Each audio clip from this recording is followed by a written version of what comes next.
Ang nakaraan, nalaman natin na tunay ngang kampan ng mga kalaban si Old, iyon ay dahil nangako ang kalaban na tutulungan siyang ibalik ang manyawal ng kanilang pamilya. Na dito nga ngayon ay dumating ang mga pari na mula sa Demonic Church para lang kunin ang prinsesa, na kinakalban ngayon ng ating bida ang kapangyarihan o halimaw na mula sa Nameless Monarch. Pagpapatuloy, ang dambuhalang laman na may maraming mata na isang kakilakilabot na halimaw ay marahas na dumurog sa sahig na bato. Tuluyang nilamon sina Theo at ang batang prinsesa sa isang mapaminsalang pagsabog ng alabok at mga labi na yumanig sa lupa. Sa pagkasaksi sa nakatatakot na direktang patama, tuluyang nawalan ng sarili si Rez. Marahas siyang sumigaw para sa ating bida sa matinding takot, lubos na nasisindek na baka naduraj na ito hanggang sa mamatay. Ngunit ang labanan ay walang awa. Agad na sinamantala ang kanyang matinding emosyonal na pagkaabala, agresibong sumugod si Old sa gitna ng usok, habang matinding pinapagalitan ang Black Reaper dahil sa pag-iwan sa kanyang sarili na ganap na bukas sa gitna ng isang nakamamatay na labanan. Dahil nabigla sa mabilis na pananambang, bahagya lamang na itaas ni Rez ang kanyang sandata sa tamang oras. Marahas na nagkiskisan ang kanilang mga talam sa isang kamangha-manghang pagsabog ng mga kislap habang ang mismong puwersa ng salpukan ay yumayanig sa gumuho at nagkakapire-pirasong mga bato sa paligid nila. Habang pinapanood ang magulong tunggalian mula sa malayo, isang madilim at lubos na mayabang na ngiti ang gumuhit sa may bakas ng sugat na mukha ni Kelton Hannibal. Nakatayo ng may pagmamalaki sa gitna ng lumalalang pagkawasak, masusing pinagmamasdan ng veteranong commander ng Troyban ang mabangis na pagpapakita ng galing sa pakikipaglaban ni Old kasabay ng nakatatakot na mahiwagang kapangyarihan ng pari ng dugo. Malungkot niyang ibinulong sa kanyang sarili na bagaman lubos niyang kinapopootan ang mga baliw na panatiko na iyon, kailangan niyang aminin na mas mabuting lumalaban ang mga ito sa kanilang panig kaysa maging kalaban. Nanliit ang kanyang kumikinang na pulang mata ng may ganap at nakapangangilabot na tiwala sa sarili. Nagbalik tanaw ang isip ni Hannibal sa isang nakatatakot at lihim na pag-uusap. Ang angkan ng Troyban ay biniyayaan pala ng isang kumikinang at lubhang mapanganib na banal na relikya ng direkta mula sa banal na simbahan ng demonyo. Armado ng hindi mapipigilang lakas militar ng kanyang Blue Mountain Corps, ng nakatatakot na mahiwagang kapangyarihan ng mga pari ng dugo, at ng madilim na kapangyarihan ng banal na relikya, mayabang na ipinagmalaki ni Hannibal na ang pananambang na ito ay tiyak na magtatagumpay. Ngunit ang labanan ay malayo pa sa pagtatapos. Noong idinedeklara na ng mayabang na commander sa kanyang isip ang kanyang ganap na tagumpay, isang marahas at nakasisilaw na liwanag ang sumabog mula sa gitna ng malaking hukay. Nang walang kahit isang segundong babala, ang maningning at kasing talas ng labahan ng mga hiwa ng asul na espada ay marahas na sumabog mula sa ilalim ng mabigat at dumudurog na bigat ng dambuhalang galame ng halimaw. Agad na naglaho ang mapang uyam ng ngiti ng mayabang na obispo, na napalitan ng ganap na gulat at nanlalaking mga mata habang ang isang maningning na asul na liwanag ay tuluyang bumasag sa kadiliman. Dahil ayaw niyang malibing ng buhay, isang nakasisilaw at nayayanig mundong pagsabog ng maningning na asul na aura ang marahas na sumiklab mula sa gitna ng pagkawasak, na tuluyang nagpira-piraso sa dumudurog na bigat ng galame na laman. Habang hinahawi ng malakas na hanging dala ng pagsabog ang umiikot na alabok, na ipakita na si maliit na Cassandra ay ligtas na ligtas at walang galos sa tabi ng ating bida. Biglang may isang boses na nagpakawala ng buntong hininga ng ginhawa at matinding pagkamangha na maging ang isang mapaminsalang at tila katapusan ng mundo na atake ay hindi sapat upang saktan siya. Paghakbang palabas mula sa mga guho, si Theo na ganap ng naging anyong dragon ay nakatayong matatag, naglalabas ng matinding sinaunang kapangyarihan. Ngunit sa itaas ng hukay, idineklara ng masamang obispo na lubos siyang naniwala sa lakas ng batang mandirigma. Malamig niyang tinukso si Theo, na inaming alam niya na itataya ng bata ang sarili nitong buhay para lamang protektahan ang kanilang mahalagang pag-aari. Nang marinig na naman na ginawang isang simpleng bagay lamang ng baluktot na pari ang takot na bata, nanliit ang kumikinang na maladragon na mga mata ng ating bida sa matinding galit na may pagnanais na pumatay. Matindi niyang ipinaalala sa mga mayayabang na panatiko na si Cassandra ay isang tao, hindi isang bagay na maaaring ipagpalit o gamitin. Gayunpaman, habang tuluyang napapawi ang alabok, ang malungkot at nakatatakot na katotohanan ng labanan ay nagsimulang maramdaman. Habang nakatitig sa dalawang lubhang makapangyarihang obispo na mga pari ng dugo, matalas na sinuri ng ating bida ang kanyang napakahirap na sitwasyon. May kumpiyansa niyang kinalkala na kung ito ay isang simpleng labanan hanggang kamatayan, kaya niyang pagpira-piresuhin ang dalawang cultista ng mag-isa. Ngunit isang mabigat na tensyon ang bumalot sa batang tagapagmana ng matanto niya ang nakatatakot na katotohanan. Ang pagsubok na perpektong protektahan ang napakahinang prinsesa habang sabay na sinasalag ang mga mapaminsalang atake mula sa lahat ng direksyon ng dalawang panatikong may kapangyarihang tulad ng katapusan ng mundo ay magiging isang napakahirap at madugong labanan. Nang marinig ang baluktot na pari na tinawag siya sa kanyang tunay na pangalan at itinuring siya na parang isang banal na bagay, dahan-daang lumayo si Cassandra sa ating bida. Nang makita ang kanyang reaksyon, inihagis ng obispo ang kanyang ulo pabalik sa ganap at baliw na kagalakan. Isinigaw niya na sa wakas ay perpektong pumapasok sa tamang lugar ang lahat, habang tuluyang binabaliwala ang pagsuway ng ating bida.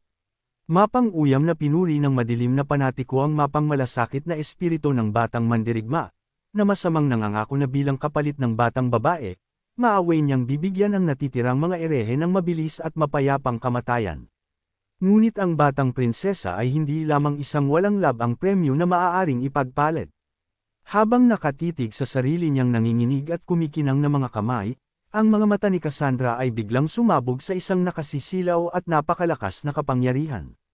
Nilagpasan ng kanyang takot, matindi niyang idineklara na gagamitin niya ang mismong mahiwagang kapangyarihan na itinuro sa kanya ng mga madidilim na cultista at gagawin itong sandata upang tuluyan silang mapatigil. Nang walang kahit isang segundong babala, isang tila katapusan ng mundo na pagsabog ng maningning at nakasisilaw na liwanag ang marahas na sumabog sa buong kuweba. Ang tindi ng nakasisilaw na flash ay pumuwersa sa lahat ng nasa labanan, mula sa veteranong commander na si Hannibal hanggang sa matinding Black Reaper, na nagmamadaling takpan ang kanilang mga mata. Maging ang makapangyarihang Maladragon na si Theo ay marahas na nagnitngit ang mga ngipin, pisikal na napapikit laban sa nakasisilaw na bugzo ng banal na enerhiya.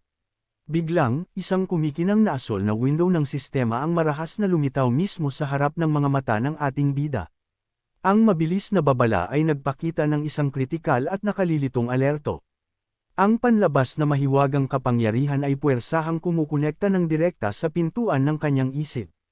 Sa pamamagitan ng matinding mental na koneksyon na iyon, ang boses ni Cassandra ay malinaw na umalangaw sa isip ng ating bida, na may mabigat at malalim na humihinjing paumanhin na tono. Ibinunyag niya ang desperado at nakatatakot na katotohanan ng kanyang ginawang sugal. Ang kanyang kasalukuyang pisikal na daanan ng mana at mental na estado ay masyadong nasira at hindi matatag upang kayanin ang pagpapalabas ng isang napakalaki at malawak na orasayon ng mag-isa. Kaya, dahil wala nang ibang pagpipilian upang iligtas sila, napilitan siyang agawin ng kontrol sa makapangyarihang pintuan ng isip ng ating bida gamit ang batang tagapagmana bilang pinakadakilang daanan ng mahiwagang kapangyarihan upang buhayin ang kanyang napakalakas na kapangyarihan. Nanlaki ang mga mata ng ating bida sa ganap na gulat habang ang orasayon ay marahas na nagsisimulang gumana. Ang dambuhalang halimaw na laman na nakatayo sa itaas nila ay marahas na napaatras sa matinding sakit habang ang buong ilalim ng lupang libingan ay tuluyang napuno ng isang nakasisilaw na haligi ng liwanag na tila nagpapakalas sa langit.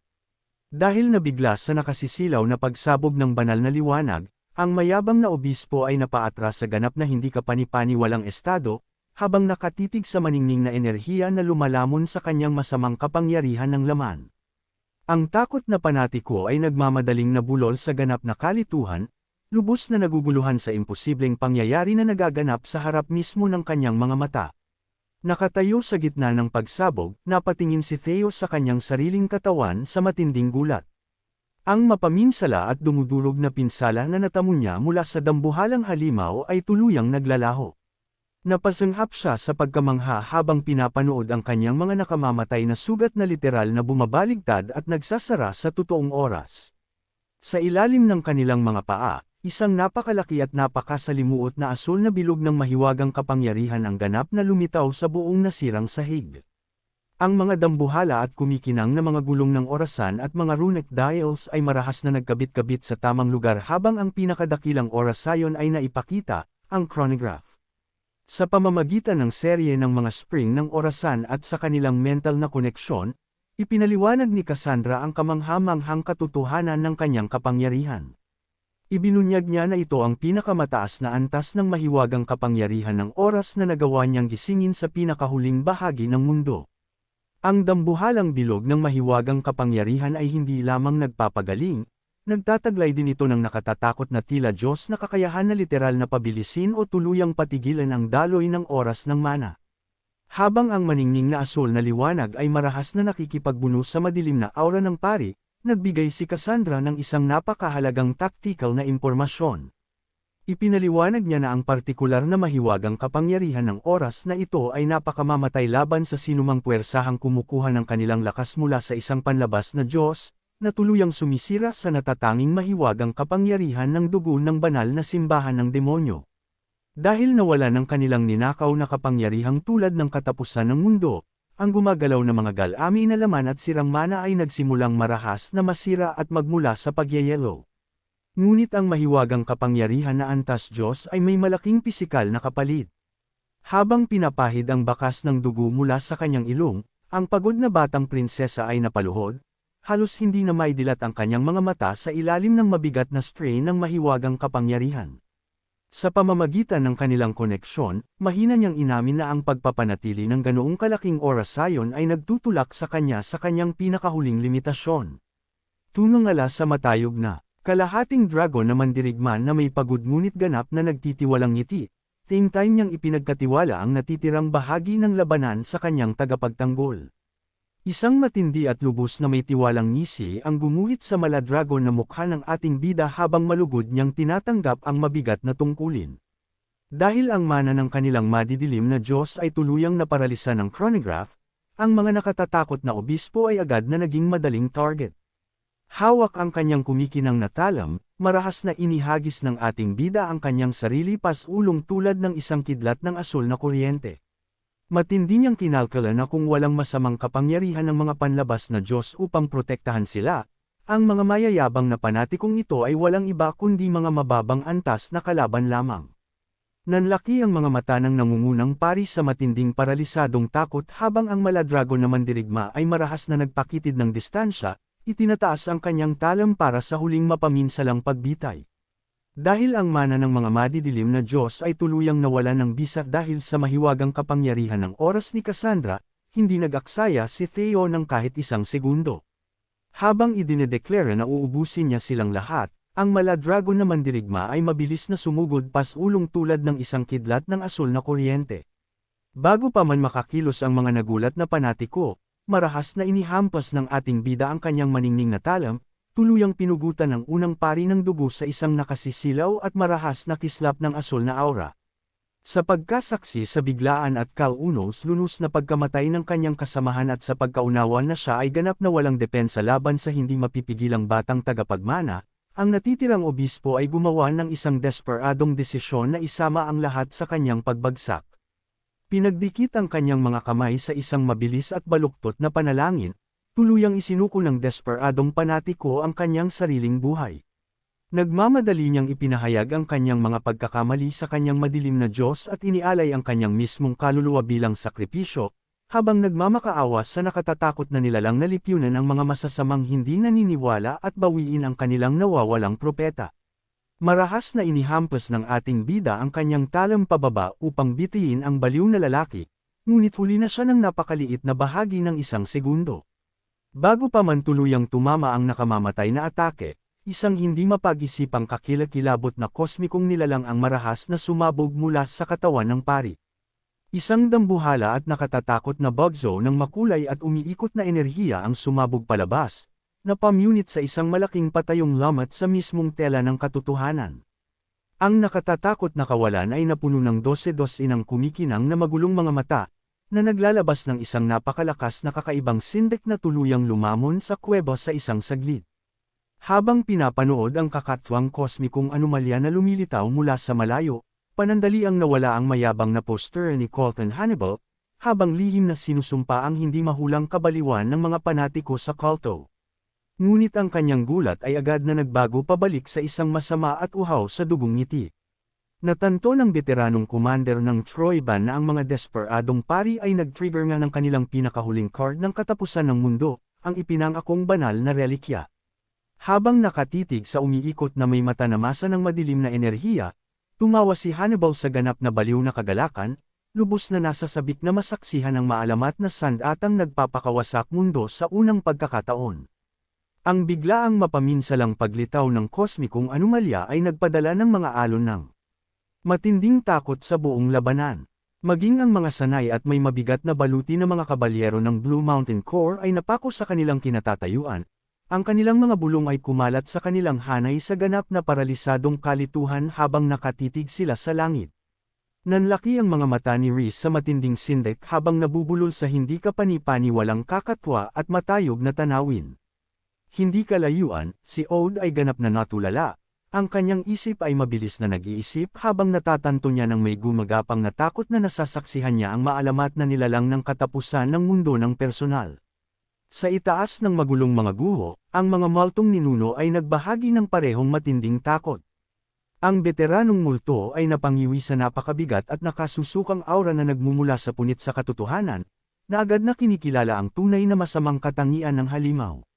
Ngunit sa gitna ng ganap at paralisadong takot na bumabalot sa kuweba, isang tao ang hindi natatakot kahit kaunti.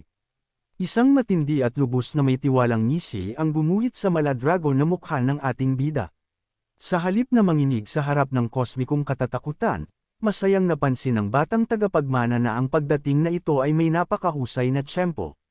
Habang nakatitig sa matayog at may maraming kamay na halimaw na laman, na nakapangangilabot na naipakita bilang isang direktang pagpapakita ng panlabas na Diyos mismo. Masayang ibinaba ng ating bida ang kanyang tindig, naglalabas ng tunay at hindi nagpapasakop na pagnanais na lumaban. Ang kalahating dragon na mandirigma ay matinding nagpasiya na gamitin ang pinakahuling kalaban na nasa antas ng bangungot bilang perpektong target na susubukan para sa kanyang pinakamataas na teknik, ang 10,000 nagdudurugong espada, isang mapaminsala at hindi mapipigilang atake na sinasabing may kakayahang hamati sa kahit na ano. Magagawa kaya ng ating bida na talunin ang kalaban. Abangan!